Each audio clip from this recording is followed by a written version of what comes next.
when my parents read some of the chapters of that book, they were like, "Oh, log kya kahenge," right? It's like, son, you can't talk about your. When I started the company that made me bankrupt. Sanjay Singhal, a Canadian tech entrepreneur and author, founded and sold audiobooks.com for $56 million. He's co-founded 6 companies and invested in over 20 startups. People like to say they don't have regrets. Jesus, I have a lot of regrets. And my father had just had a heart attack. And I was sitting beside his bed and I said, do you want me to be like this 30 years from now and have regrets? What did you feel when you lost everything? During the bankruptcy time, I felt numb. I was depressed. How did it feel like when $56 million hit your bank account? I got the call saying the money's landed in your account. I got to turn to my assistant and say, fuel up the private jet. Do you regret selling it? For the first year, yes, I did. Do you think, is it even worth doing MBA anymore? Modern day college is a scam. I mean, I've always thought that give it until 2050 and India is going to be one of the most powerful countries on the planet. It's pissed me off how much attention China gets. Why did you immigrate here? Why are we bringing in hundreds of thousands of people from India every year? There is a simple answer to that. I should be careful what I say. What is one surprising lesson that you've learned in your life? Sorry, I can't even tell you. I'm getting emotional. Hi, Sanjay. Hi, Sahas. Welcome to the Sahas show. How are you feeling today? I'm feeling great, and thank you for having me. This is a lot of fun. I'm really excited for this conversation because I think there's so much of experience that you bring on the table, and I was waiting for this podcast to happen. I want to start with your book first. Okay. And I was telling you earlier, from zero to Tesla. I mean, I want to compliment you on one thing, that you are a great storyteller. Well, thank you. Right. And the reason why I say that, because I've also read your book and I've also read Hard Things About Hard Things by Ben Horowitz. And I think the similarities between your book and his book is that, you know, you're both talking about entrepreneurship and it's difficult. Yeah. Right? Like it's no easy way around. It's not just, you know, all straight line. It's ups and downs and everything. And it's all about perseverance, right? And, but what I really enjoy reading about in your book is that, you know, the honesty, the candidness that you had in your book. So, and I feel that, you know, the reason why you're also candid is because it comes from a lot of, you know, how you have been brought up. And maybe that mental fitness, mental toughness comes from your background, from your childhood, or maybe the way that you've been brought up. So you are a second generation immigrant, I believe? Yes, that's right. I was born in Canada, but was very young when I came here, 3 years old. 3 years old. Yeah. And how was it growing up as an immigrant family in Canada? I've had to reframe my childhood a little bit in recent years, where I always thought of myself as, you know, I was bullied as a child in school. You know, there was racism, not a lot. I mean, I went to a high school with 3,000 kids, and there was 2 brown kids in the 3,000. Me and this one Indian girl, a year younger than me. So I was different, but I was so different that it almost didn't matter. People didn't know what to make of me. But I had one time when I was 6 years old, a mother tell her son to stop playing with me, and it was because I was that dirty brown kid. But I don't think of my childhood as being affected by that. When I look back at the difficulties I had, I think of it as I didn't succeed in spite of that childhood. I succeeded because of that childhood. So what you say now about being able to talk about my failures and shortcomings is because I was forced to be a little bit isolated when I was younger. And so I don't mind being isolated now. And I got to say, from our cultural background, when my parents read some of the chapters of that book, they were like, "Oh, log kya kahenge," right? It's like, son, you can't talk about your bipolar disorder. It's like, no, you know, I'm lucky. I actually made a lot of money, and that forgives many, many sins. And so I can talk about it. And I felt people would identify more with me if I was more candid. Yeah, absolutely. And I think that is what I resonated a lot from your book. And I think I'm still pretty much 75% done, and I'm still reading as much as I've read. I mean, there is, the kind of honesty is so much required because everybody can relate the struggles of, you know, put yourself into those shoes as well. And I could relate with the kind of struggles that you went through and you were going through at the time when you were fired, and then you I mean, there's so much of experience to unwrap over there. Tell me a little more about how was your relationship with your father? I think he has put a very, and the reason why I'm also asking you that is because in the book also you have mentioned his name a lot. How was your relationship growing up with your father? So I would say my father always wanted the best for me, right? And I have to credit, because I did spend a lot of time talking about my father in the book, I have to credit my mother right now, because she created this safe environment, right? She was at home, she always took care of us. And so I was safe and protected and loved while my father taught me lessons, right? And so it was he was an immigrant dad. He was under a lot of tension and pressure. And so, I had learning the times table and having my hands slapped while I was learning the times table. There were some rough times, but overall, I always respected him, and he pushed me hard. But when I fell, he was there he and my mother were both there to pick me up. And so, I imagine we're going to talk about this, but through my bipolar disorder, the depression periods, the bankruptcy, they were 100% there, supportive. I can't imagine what it did to them inside emotionally. I can imagine if that happened to my kids now, how much I would give to support them. And they were there for me. So my father, I have so many specific lessons he told me. Things like, son, friends you make quickly, you lose quickly, right? Don't lend money unless you're prepared to lose that friendship. Yeah. And some of the lessons he said maybe weren't applicable, because he was not a fan of me starting audiobooks, because I quit a $250,000 a year sales job to join a small company called Empathics. And then I made a bunch of money there as a successful salesperson. Then I quit that job to take a $60,000 a year job doing customer service for this company that I helped to found. And he was like, so, and then eventually, but he was very supportive all the way through. He said, this is not my business. He was a real estate guy. Before that, a physics professor. Wow. He said, that was the necessity of immigration. He has his own story. Yeah. But all the way through, he was there to support me emotionally and financially. He would write big checks, even though he thought, I don't know about this, but I trust you. And the first couple of times, he lost the money, and then eventually it turned into something big. Yeah. No, so maybe that has having that kind of a father who was an immigrant, hustle. He established himself as an entrepreneur himself as well. So did you also feel like that eventually you have to start your own business eventually, because you were so impressed by the way that he led his life? So you also thought that idea to become an entrepreneur? Yeah, Sahas, it felt inevitable that I was going to be an entrepreneur. And I didn't start, I started a lottery, where I would sell lottery tickets for 25 cents and then keep 50% of the profits when I was in grade 8. Yeah. So there was that sense of risk-taking, that sense of independence. And yet I started out with a very cubicle Fortune 500 type career. And I hope I've learned to get along better with people now, but I've been fired 4 times. I had a lot of problems interpersonally because I would take ownership. It's like I want whatever I'm doing to be successful. I want my customers to be successful. I care a lot deeply. And in corporate environments, sooner or later, you buck up against your superiors don't care. Right? They can't. That's not what the business is there for. The business is there to make money. Yeah. But as a junior person, you believe the business is there to make the world better. Yeah. Right? And that's one of the hardest things about growing up, when you realize that tension is always there. So yeah, I was going to be an entrepreneur. When I was in business school, our entrepreneurship professor gave us a quiz at the very first day, and there was 20 questions, and this is like, do you have what it takes to be an entrepreneur? And the very first question was, is your mother or father an entrepreneur? And when we filled out all 20 questions, and he came back and said 80% of the answer is that first question.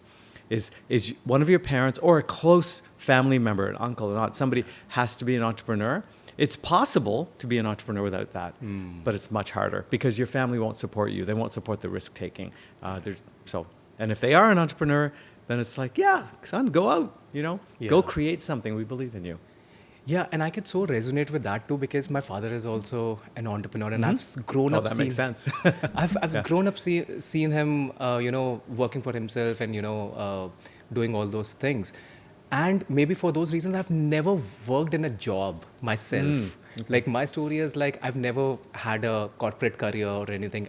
I'm a computer engineer from my background, but I know no shit about coding because back like I don't know whether you know it or not because in India. Back in the day, if like most of the parents' career they would choose for their kids would like if you were a Doctor, lawyer, engineer. doctor, lawyer, engineer. Myself, and we are the prodigy of the same thought process. My sister is a doctor. I am an engineer. She's a successful doctor. I'm an unsuccessful engineer. Well, high five. I'm also an unsuccessful engineer. So, Yeah.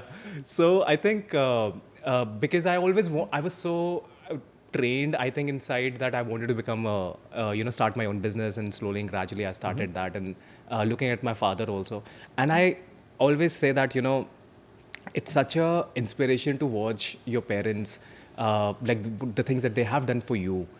You can't even imagine putting yourself in their shoe and thinking that would you be able to do the same things or not. And I see today my father starting his own business again at the age of 70. really? Yeah. Wow. Okay. And I'm like, holy shit, Sahas, like you are just 35, 37-year-old and you are talking about your problems. Like just think about like the person that you look up to. He's starting again at an age of 70. So what is there to lose, and what is the starting point for anyone then? So I think That's is amazing. And are you excited about that business? He must be. He must be. Yeah. He is. I'm excited because he's the kind of a person who always wants to be busy with something. Right. And I'm glad that he has found something to be busy with something. And all his life, he has done multiple business. He's made a lot of money, all by whatever businesses that he has done. And he has seen a lot of failures also at the same time. So I think I learned a lot from his successes and failures. And like you said, not every advice they provide is a great advice as well. So I've learned from those things also, that what not to do, which he thought is also right. Yeah. Yeah. And especially coming on back to your point that you had a very successful job, and coming from an immigrant parents, that why would you want to risk it all, start a business, and why do you want to leave the job? How was that taken by your family during that time? We had a moment when I started the company that made me bankrupt.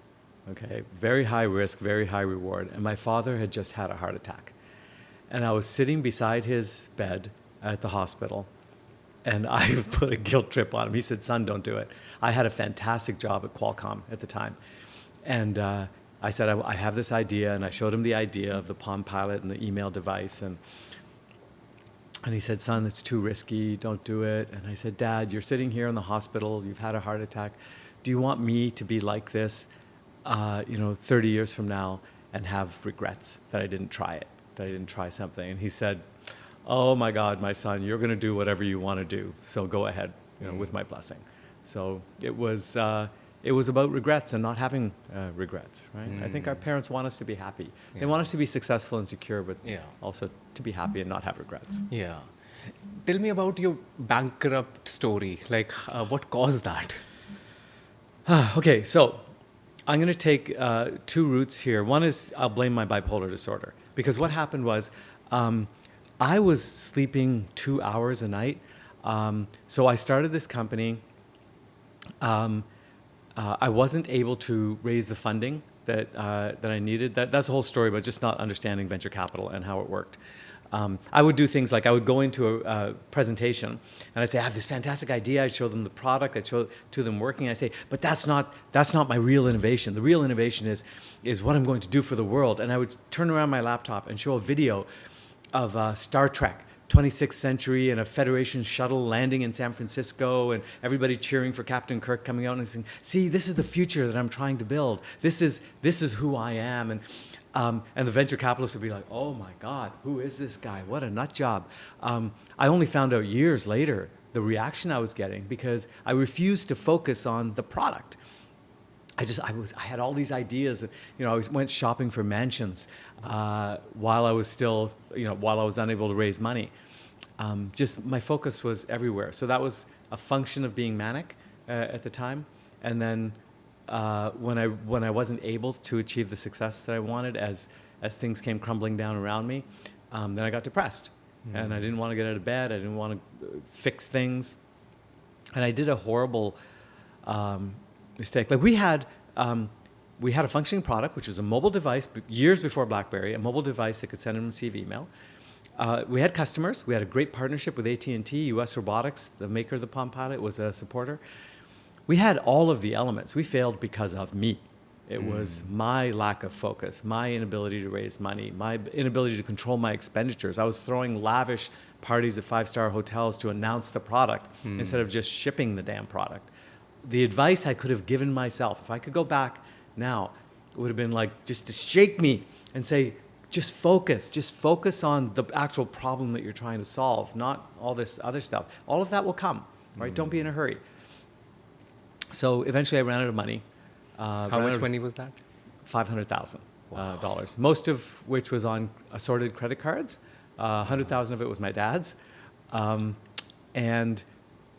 eventually it was all gone. I still had, I think, 25,000 in the bank, and I had an incoming check for 25,000 from an angel investor. And I called him up and said, don't send me the money.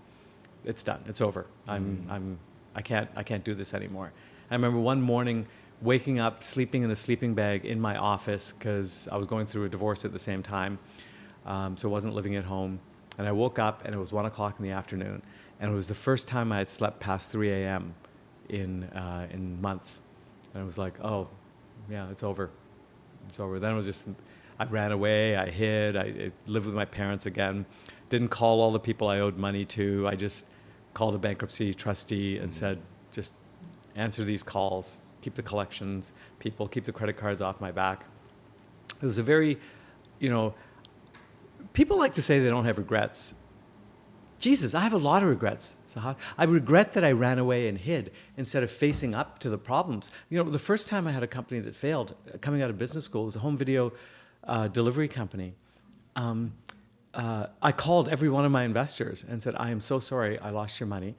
And they were all uniformly, oh my God, we don't care about the money. Are you okay?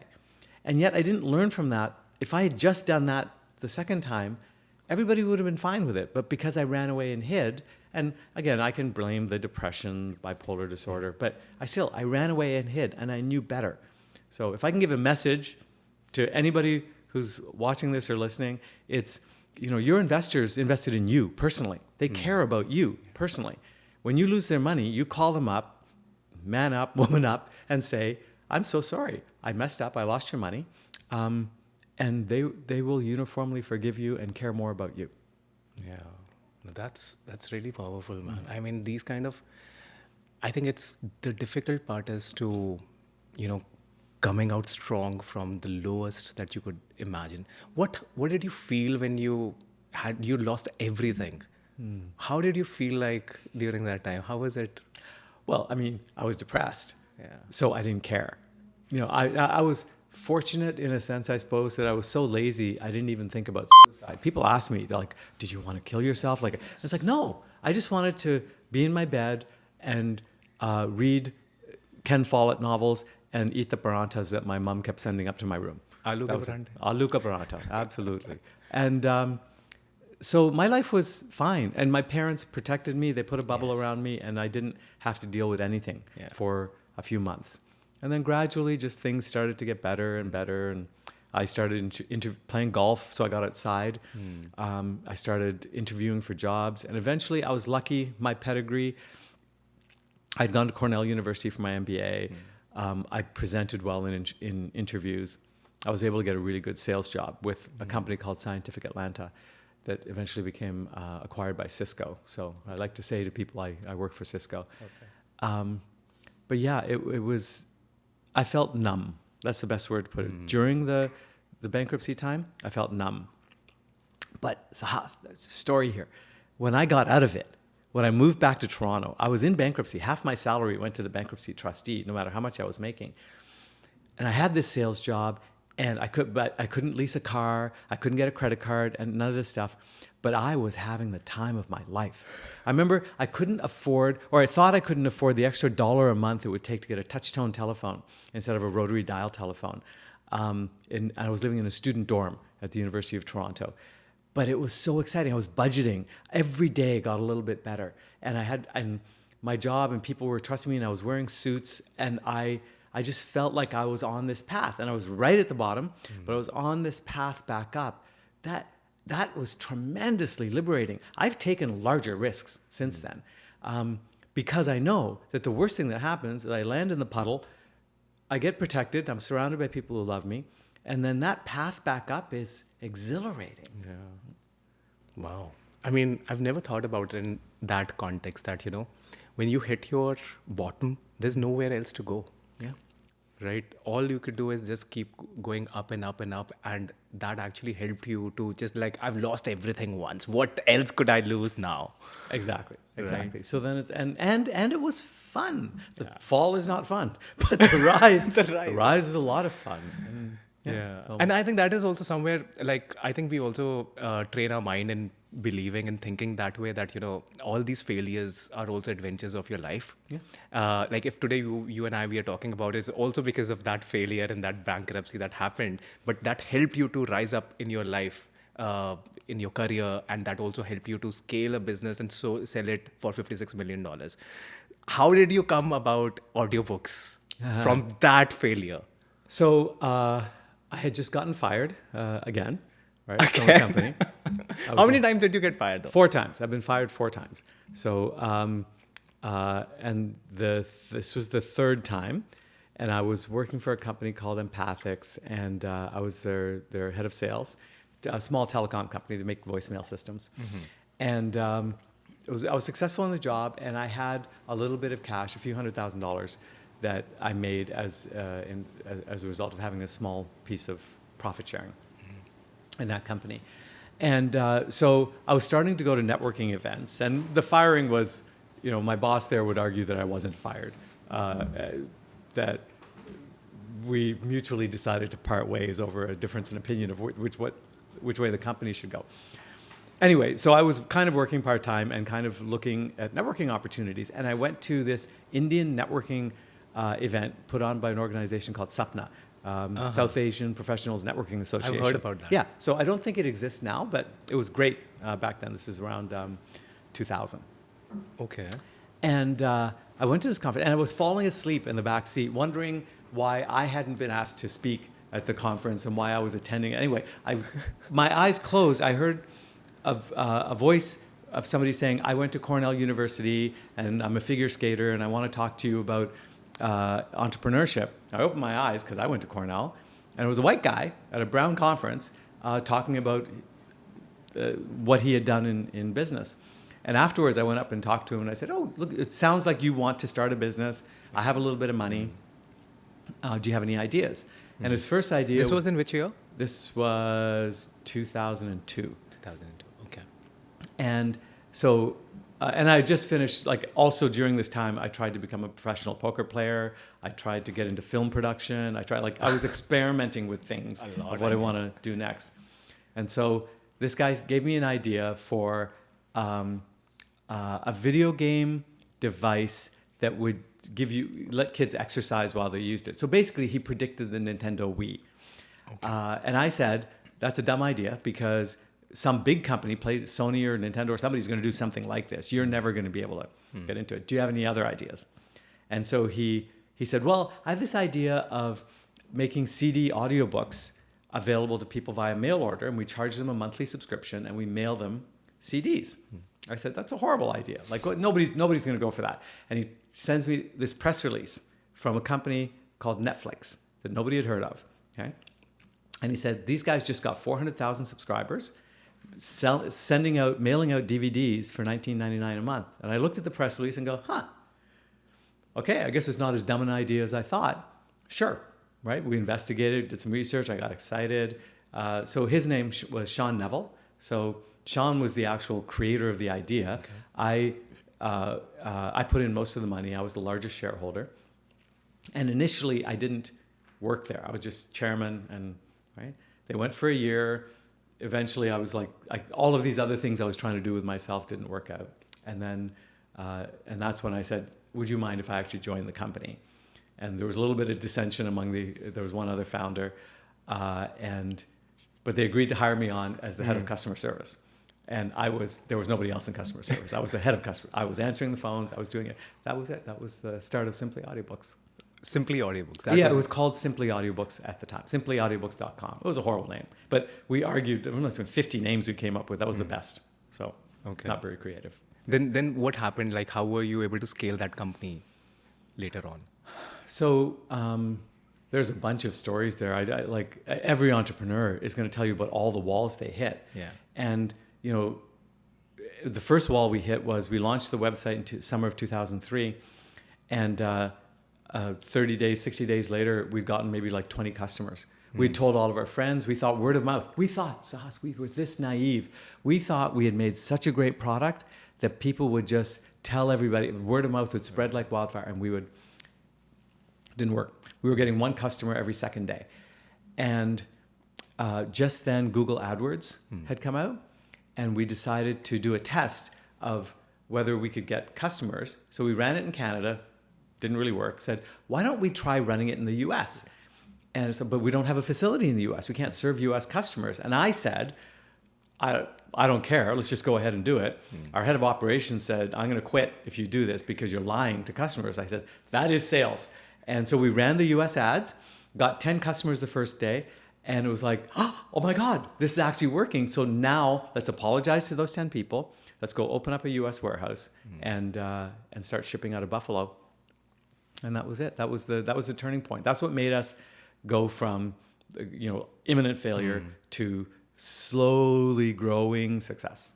Okay. Yeah. But did you always have it in your mind that eventually you want to sell this company? Or No. And I'm pretty sure that's a big part of why we were successful. In my mind, I always imagined, like, our business plans were always 50 years in the future. Okay. We made very long-term plans. Where is the industry going? And when I eventually did sell the business, I sold it because I saw us entering a competitive sphere where I didn't have the skill set, the network necessary to succeed. But the companies that were trying to buy us did have those networks. And so they could do more with it than I could.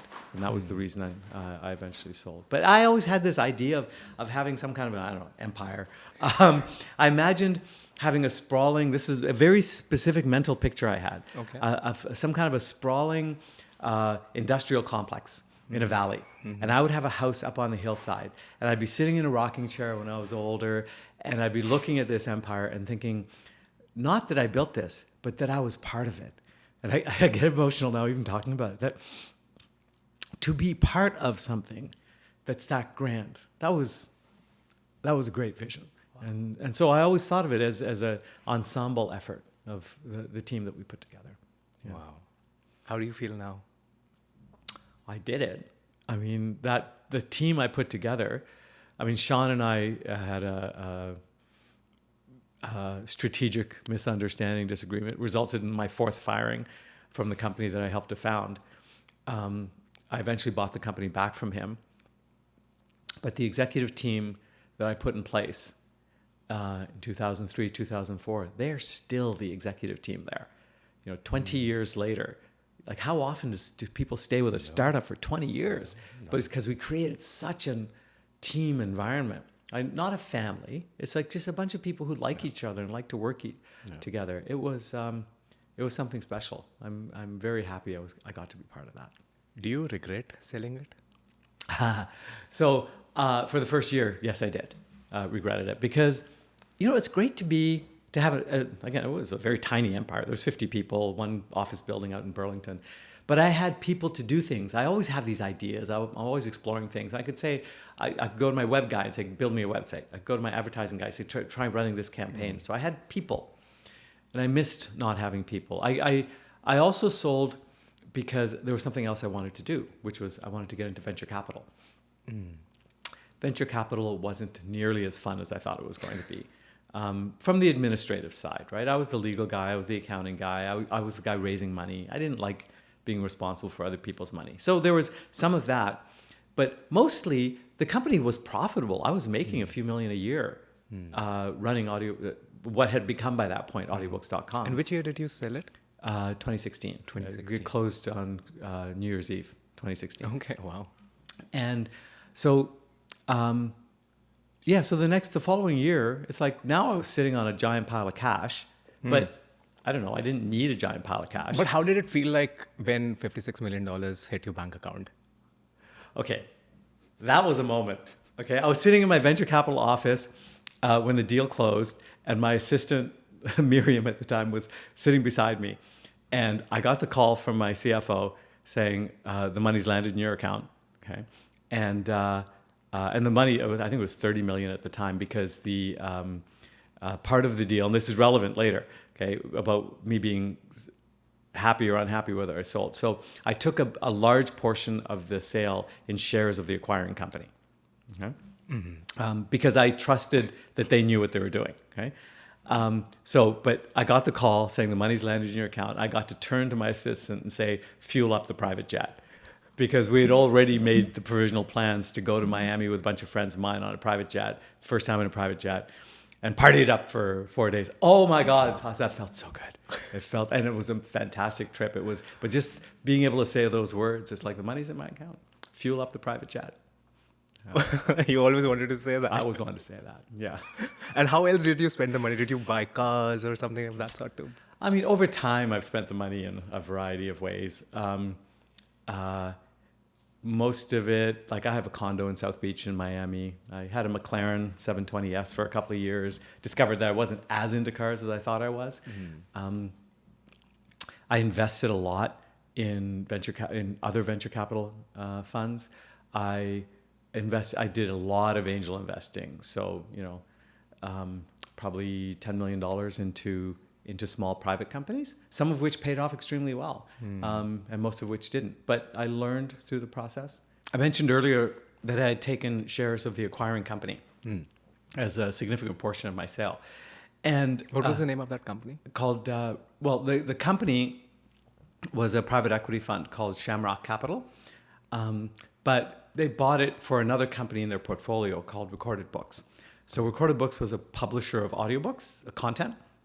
And we were the second largest distributor of content after Audible.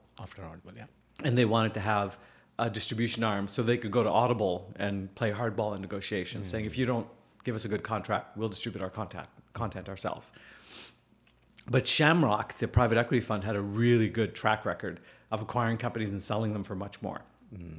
And so I negotiated up to take a larger portion of equity. And I think it was like 18 months later, it wasn't a long period of time, when I got the call saying they had sold the company for, I think, probably triple what I had sold it for. And I had sold it for more than I thought it was worth. So I was ecstatic because it doubled the amount of money I got into my bank account at the end. Right? Was because of that, the equity portion. And they were able to sell it for 3 times. Yeah. I think that was the number. I know that it doubled my payout, and then I was like, okay, now I can't really complain. Now this is more money than I can spend. Did that change your life in any sense? No, my life changed in 2009. My first son was born, and the company started spitting out a lot of cash. And I had just gotten married in 2007. And it felt like all of those things, all of these good things all happened at the same time, and life started to go up. And so my life changed then. But having a large pile of cash in my bank account no. Except for the private jet, that was fun. Yeah, because I think that is something very interesting to hear when somebody hits a jackpot, or somebody where you sell a company for millions and millions of dollars. And this is a very intriguing question, because a lot of people think that life is going to be beautiful and you're always aesthetic, that this happened, that happened. But don't you think that life is pretty much normal right after that as well? Yeah, I had a fun experience being with a friend of mine who had an American Express black card. And I'd always wanted to have an American Express black card. And over the course of the conversation, she said something that was very, very wise. She said, Sanjay, it's great to have money. I had just started to come into money. She said, Sanjay, it's great to have money, but trust me, you get over it. And it took me a year to get over it. I was doing stupid things. I was spending $1,000 on T-shirts and things like that just because I could. You could. But interestingly, not on cars. I mean, most people spend a lot of money on watches and cars. I had a Mercedes S500, right? But you're into Tesla a lot, is it? Yeah. Well, I mean, it's an amazing car, Yeah. right? And I mean, I've heard that you had 7 Teslas. Yes. What's the story behind that? Well, I mean, I got the first one, I think in 2012, when it first came to Canada. I was one of the first 100 people to get one. And that's where the book name Zero to Tesla comes from, is that by then I'd gone from bankruptcy to being one of the first people who could afford this $200,000 car, or be willing to take the risk on buying it. And a friend of mine, Gaurav Jain, actually is the one who said, you have to write a book and you have to call it Zero to Tesla. I said, that doesn't even make sense. And he said, yeah, but it's a great title. I go, I agree. I think it's a great title. So I mean, just every car I've had since then has been a Tesla. And so I'm on my 4th Tesla. My wife is on her 3rd Tesla X. So that's the 7. Last spring, about a year and a half ago, I bought a Lucid because I was starting to get a little bit frustrated with Tesla's quality of build. And I thought, maybe I'll take another risk and try this new venture. And the Lucid, while it was physically a better car, it was better put together, the software was nowhere, didn't even approach Tesla's. And so I got frustrated after 3 months and sold the car, got another Tesla. Got it. Did you also book the Cybertruck? I did not book this. You did that is one ugly Anyway, what? Yeah. Really? I mean, sorry, it's fun to see driving around, but I don't know who wants to have that thing. So, do you have a Cybertruck, Sahas? Am I embarrassing myself? No. I booked it. Oh, you have? Okay. But I'm not sure whether I'm going to keep it because my wife doesn't like it. It's exactly what you said is something that she said too. Yeah. So I'm not sure. And it's like very difficult to, when I think about parking and garage and all yeah, those it's things. huge. It's huge. Anyway, I think only 1.5% of people are actually following through from the reservation to the delivery. I think it was fancy at the time when you were just hearing about it for the first time. But now when it's actually coming out of production and now you're like, oh, do you really want it? But it is interesting. Okay, great. I mean, such a great experiences that you just shared. I want to switch gears a little and talk a little about India and Canada as well at the same time, because you are into venture capitalist and you have invested into many companies. Also, on the other side, I don't know how much do you follow India's growth over the last few years as a in like startup hub. I was reading somewhere that India has over somewhere around 100,000 new startups and 116-ish unicorns. So what do you think about India's growth for the future? Have you? I've always thought that give it until 2050 and India is going to be one of the most powerful countries on the planet. It's pissed me off how much attention China gets. And China gets all this attention because it's an autocracy and because they focus on PR instead of the welfare of their internal population. And this isn't to get down on China. It's more that relatively India doesn't get the attention that it deserves. Once India gets its act together, because it suffered through a decade more of rule by a party that was pretty close to communist, right? They didn't believe in free markets or capitalism. And now that they're in that mode, and they've been in that mode for a while, education rates are getting higher, population growth is going to slow down. It's a tremendously creative, industrious group of people, and that middle class is growing and growing and growing. And so every time I would go to India, so I've gone, I was moved here when I was 3 years old, and I would go every 3 or 4 years with my parents back. And then eventually I married a woman from India when I was 41. And so the last 17 years, I've gone closer to every year, but certainly every second year. And I just see the leaps and bounds. But, it's a land of contrasts, right? I remember going to Connaught Place in Delhi and being stuck in an intersection because there was an elephant crossing the street with a guy, 2 people on top holding a giant banner for Tango Cellular. Right? So an elephant walking along public streets was advertising cellular phone service. It was like, I remember taking a picture of it and going, this is astonishing. This is a sign of how fast this country can grow. Yeah. So fast that it's going to leave, it can't bring all of its institutions with it. It's going to be chaos for decades, but it's going to get there. So I love watching what's going on in India. Yeah.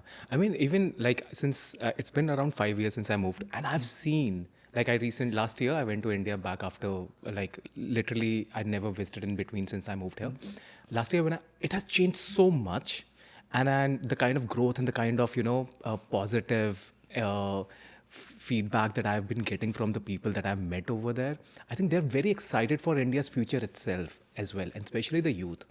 I think most of the people are also having that kind of they're looking at, because I feel that India, the youth have also looking at India from that perspective, that it is on the growth trajectory right now. And they're very excited about that too, which is why they've started taking risks in life, which means, starting a business or, doing a little bit of thing here and there. Shark Tank, there's an Indian version of India's Shark Tank as well. What's it called? Shark Tank. Oh, it's called Shark Tank. It's the same franchise. It's the same Okay, franchise. okay. It has literally revolutionized the business startup industry completely. Everybody's thinking from that point of view. So how do you think that, is it somewhere that you feel that, India is definitely, and I sometimes feel that, I'm missing out that boat at the moment, and Canada is somewhere slower in that pace. How do you think that how Canada is in terms of its growth and economy in comparison to what is happening in India?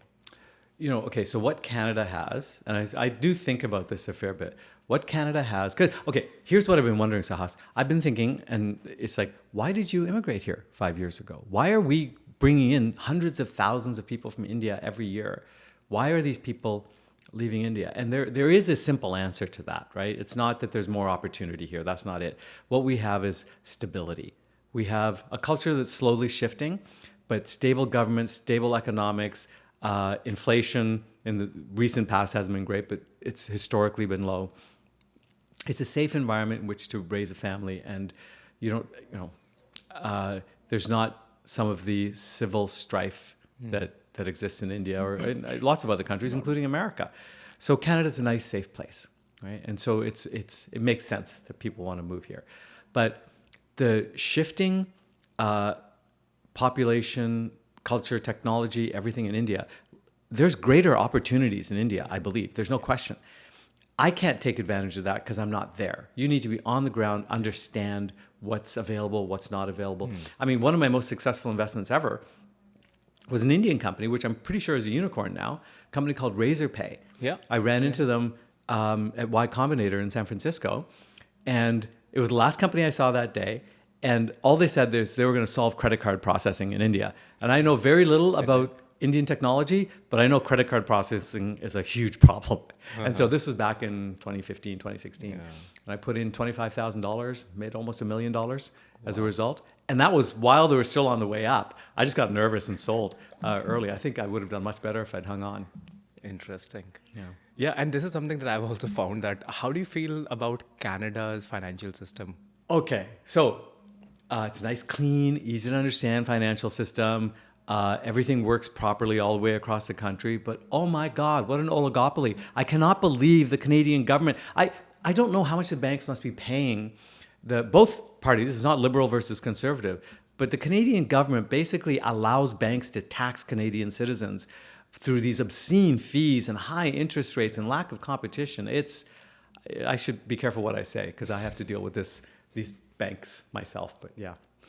Yeah, this is one thing that I've found when I also came here. I found that the digital systems or digital financial system is also a little backward here in comparison to what India is right now also at the same time. Yeah, there's no easy way to send money person to person in Canada. The banks have stomped it out in favor of their own high fee system. Yeah, so that was like such a big, for me that, oh my God, like why is it such an obvious thing that they could do, but they're still not doing it.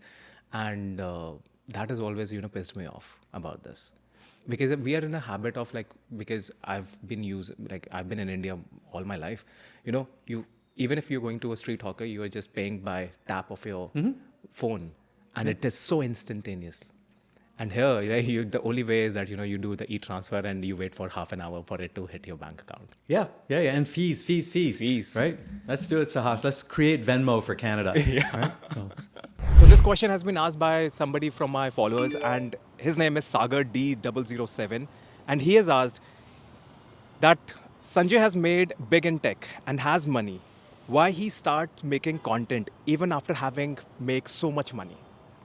Well, I mean, I'm not trying to make content to make money. I'm trying to get the message out. I feel like I've learned so much over the years, and I like writing, and I really enjoy trying to condense my learnings into something that makes sense to me that I can put out there to other people. You said to me, Sahas, the best way to learn something is to teach it, and that's what I'm trying to do, become a better person myself through my own learnings. I hope you got the answer. Over to the podcast now. All right. So let's talk a little bit about business advice. Okay. I get DM'd always asking from people who are just starting out their businesses, young entrepreneurs who are coming to Canada, who are thinking that like living the Canadian dream, right? Also, they're very much passionate about starting their own business. What advice would you give somebody who's starting a business, who wants to start a business?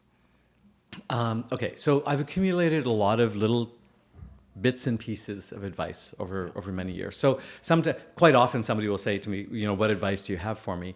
And I'll say, can you please narrow it down a little bit? Is it about raising money? Is it about building a company? Is it about setting a strategic plan? But if I get the broader question of what's the best advice you can tell me, I'll say, surround yourself with great people. That's it. It always starts with the people. Surround yourself with great people, and please don't be in a hurry, right? That's what I see people fail all the time. And most of my failures have come because I was in a hurry. Because once you surround yourself with great people, then you can take as long as you want because you're going to be having a good time anyway, right? The point isn't the money. The point isn't the success or the power. The point is, don't you want to enjoy your life? Yeah. Right. So if you can enjoy your life all along, then why be in a hurry to get to some artificial future point where you may or may not enjoy your life? Enjoy your life right now and build something. Interesting. Do you think, is it even worth doing MBA anymore? Okay. So I have recently gone on record on a video saying modern day college is a scam. Okay. And I got a lot of flack for that because I went to Cornell. So I would say if I got to put Cornell on my resume and I had to pay $10,000 to do it, okay, to have the right to put Cornell on my resume, but I didn't get to go to school for a day, I would say I would do that. The brand is worth it, right? But nowadays for $100,000 a year, that's ridiculous, right? It's a scam. In order for them to be able to stamp it, and because all the companies buy into that same scam, it's some kind of a scratch your back, scratch my back system. I don't know the details of it, but I wouldn't recommend anybody now pay the money to get that degree. They pay to get the brand. The education is not worth it. The MBA did more to retard my growth as an entrepreneur than anything else I've ever done. It teaches you how to be a manager. It doesn't teach you how to start a company. Even the entrepreneurship program doesn't teach you how to start a company. It doesn't teach you the real dirty tactics of advertising and hiring. I mean, all those things I had to figure out on my own. I didn't learn that in business school. Yeah. I recently hired somebody who was actually in the TMU and I mean, whatever she's learning from the theory side, she says, like what she's learning from the practical side of the business, it's entirely different. It's entirely different. Exactly. Yeah. It's very, like she said, like it's nowhere closer to that I could even relate with what we are doing here is nothing similar to what I've been taught over there. Yeah, and it's funny, I noticed that I had 200 classmates, and of the people I kept in touch with at the time, maybe 40 or so, every single person who graduated from business school had a certain expectation of what life was going to be like. You get into that first job and it's nothing like what you thought. And so they all flamed out of that first job. And then they had their expectations reset, got another job, and started to build up. And I was no different. I was the exact same way. Yeah. Okay. Let's talk a little bit about your philanthropy side of the things. And I saw that you've shown a lot of interest, because maybe you have personally suffered with some mental health. And what got you interested in psychedelic treatment and mental health overall? So overall, as I've said, I have bipolar disorder myself, but it's treated well with medicine, with a drug called lamotrigine, which is for bipolar disorder where depression is the most prominent aspect, which is my case. So I started taking that when I was 38 years old, and it's been fantastic. Okay. But my daughter, unfortunately, suffered from anorexia from a very early age, from age 8. and it's resulted in some very difficult times for the family, certainly for her. And I was at a conference, a biohacking conference, in 2018, when a researcher named Robin Carhart Harris from Imperial University in London was in Toronto, and he gave a talk, and one of the bullet points of his talk was psilocybin as a potential treatment for anorexia. And I wasn't even in the conference, somebody pulled me out of another room and said, "You've got to come hear this guy." I went to hear him, and I got so excited because I had told my daughter for years, she was in med school at the time, I had told her for years that when you graduate from med school, if you're able to do research, I will fund a research facility for you to be able to find a treatment, not a cure, a treatment for anorexia. And what Robin was talking about Can was... you explain what anorexia is for the viewers? Sure. So anorexia is, there's various types of eating disorders. And anorexia restricting subtype, which is what my daughter had, is just this desire to gain control over your body by not eating. It's frequently accompanied by something called body dysmorphia, which is when you look in a mirror, what you see isn't what other people see. You see yourself as too fat, too fat, too fat, even if you're gaunt and skeletal, according to what other people see. But it doesn't matter what other people tell you, that you're beautiful, you look fine. You don't believe them because what you see in the mirror is overweight. So anorexia is the feature of it is that you lose weight, and then you die.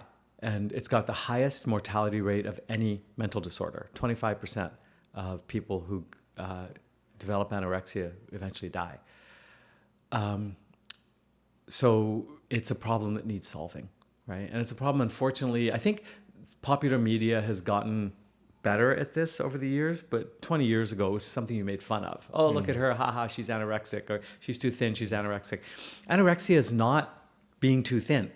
Anorexia is a disease that you get into where you can't get out. Even if you say, I want to eat, you can't eat. You can't bring yourself to eat. My daughter, the best thing she ever said to me to make me understand what was going on, right? I said, honey, you know that you'll be healthier if you just eat more, right? And she said, Dad, you know you'll be healthier if you just eat less. Why don't you eat less? I said, son of a bitch, you're right, right? That's exactly the problem. If you think, why don't they just eat a cookie? Yeah. It's like, why don't you just not eat that cookie, right? It's the same, right? It's like we are who we are. We're ruled by our emotions, not by our cognitive processes. So I thought, is there a treatment? And what Dr. Carhart Harris was saying is there's a cure. It's like, wow, that's worth a thought. So my daughter and I flew over to London, met with him, met with his team, became convinced that there was a possibility here. And I agreed to be the largest donor of a research program he's putting together. And so once I wrote that $1 million check, it was like, oh, well, there's probably other people doing things like this. Started doing research into it and discovered that, there's lots of trials, and not just anorexia, but anxiety, end-of-life distress. There's lots of things that can be helped with psychedelics. And because it's such a taboo subject, private philanthropic money can actually help quite a bit here. And so I thought there's a leverage point. I created a charity, Nikayan Foundation, funded it, and over the next 5 years, we funded a whole bunch of different research projects into mental health research using psychedelics. What all projects are you doing under this? So we created the Psychedelic Psychotherapy Center at the University of Toronto at Toronto General. We funded an anorexia study with MDMA in the US with an organization called MAPS. We've done, there's a drug called 5-MeO-DMT, which is the most powerful psychedelic of all. Most people know it as the toad venom, where you lick the toad and then everything goes white, and for 15 minutes you become God. It's surreal. It's my favorite psychedelic. And what was interesting also was, while they were doing all these research trials, we found out there's a thriving underground community everywhere around the world, but in Canada it's particularly vibrant, where you can go and have these treatments now, because we don't need the research to prove psychedelics work for mental health. People have known this for decades. We need the research to make it legal. But even underground gray market. In Canada, fortunately, nobody really punishes you for trying to improve your mental health using psychedelic drugs. Right? You're not allowed to commercially propagate them, but there's lots of services available for people who want to go see a trained therapist who will give you psychedelics and help you resolve whatever issues are going on in your life. And so through our funding of the legal research, I was connected with a bunch of people in this underground community. And my daughter was able to start getting treatment more rapidly. And when was that? When did she start the treatment? We started doing things in probably 2018. 2018. Right? And, you know, and it started, by the way, with it wasn't illegal treatments, but legal treatments. So things like ketamine, which are legal, right? The drug 5-MeO-DMT in Canada is legal. Well, it's not illegal. It's not controlled. It's not a controlled substance. And so I decided that in order to be supportive of my daughter, I would do these drugs as well. Well, that was fascinating. I mean, the very first time I did it, it was like, oh my God, I learned so much about myself, and I learned about these emotional boundaries I'd put up around myself when I was 4 years old, and understood that I had to have certain conversations with people in my life to open myself up to them more that I hadn't done before, and started to have those conversations. And I'm a completely different person now than I was 5 years ago. It's not obvious from the outside. I mean, if you know me well, it's obvious.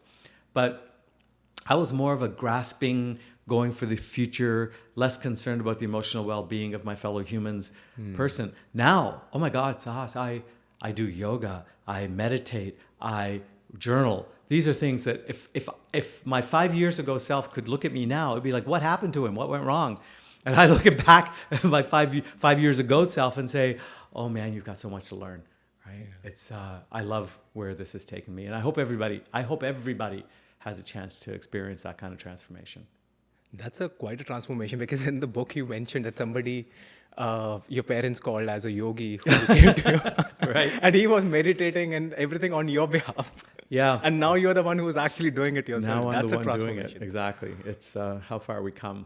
Right. Yeah. This is probably one of the greatest insights of psychedelics, where you come out of an experience and you'll say something like, "Oh, love is everything." And it's like stuff that, you know, the Beatles or whomever have been saying for years, but you never really understood it. Right. But now you understand it. Okay. We're just pretty much coming to an end. And I think this conversation, especially about mental health, this is a whole different podcast as well at the same time, because I think there is so much to unwrap over here as well. So probably we'll definitely cover in the next one more about it. Okay. As we are moving towards the end, I just want to ask that just two questions. One is that since you've had such a fascinating life, and what is one surprising lesson that you have learned from your bankruptcy to earning $56 million and all through your life? Like, what is one surprising lesson that you have learned in your life? Sorry. I can't even tell you. I'm getting emotional.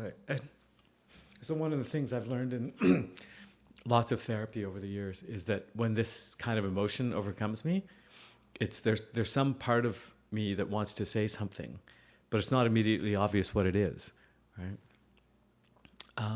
So I've been asked in various forms the same question, which is, what advice would you give yourself at some earlier point in your life?